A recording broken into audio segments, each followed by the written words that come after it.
A young man applied for a job at a large printing company. He passed the first interview and was going to meet the director for the final interview. The director saw his resume, and it was excellent. At the interview, the director asked, "Have you received a scholarship for school?" The young man replied, "No." "Was it your father who paid for your studies?" asked the director. "Yes," replied the young man. "Where does your father work?" asked the director. "My father is a blacksmith," replied the young man. The director asked the young man to show him his hands. He showed a pair of soft and perfect hands. "Have you ever helped your parents at their job?" asked the director. The young man said, "Never. My parents always wanted me to study and read more books. Besides, he can do the job better than me." The director responded, "I have a request. When you go home today, go and wash your father's hands, and then come to see me tomorrow morning." As the young man felt his chances of getting the job were high, he decided to agree with him. When he returned to his house, he asked his father if he would allow him to wash his hands. His father felt strange, yet happy, and showed his hands to his son. His son washed his hands slowly. It was the first time that he noticed that his father's hands were wrinkled and had many scars.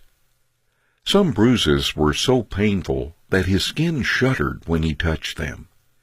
This was the first time that his son recognized what it meant for this pair of hands to work every day to be able to pay for his studies. The bruises on the hands were the price that his father paid for his son's education, his school activities, and his future. After cleaning his father's hands, the young man stood in silence and began to tidy and clean up the workshop. That night, the father and son talked for a long time. The next morning, the young man returned to the director's office. The director noticed the tears in the eyes of the young man as he asked, "Can you tell me what you did and what you learned yesterday at your house?" The young man replied, "I washed my father's hands, and when I finished, I stayed and cleaned his workshop. Now I appreciate and recognize that without my parents, I would not be who I am today. By helping my father, I now realize how difficult and hard it is to do something on my own. I have come to appreciate the importance and the value in helping the family." The director said, "This is what I look for in my people.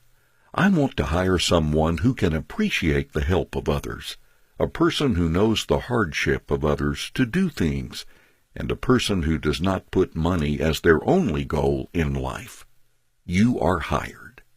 Children who always get what they want develop "I have the right" mentality and always put themselves first, ignoring the efforts of their parents.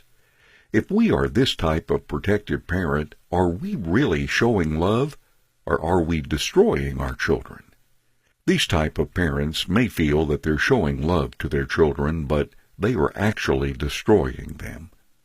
It's great to give your children a great life, but when you're washing the floor or painting the wall, please let them experience that too.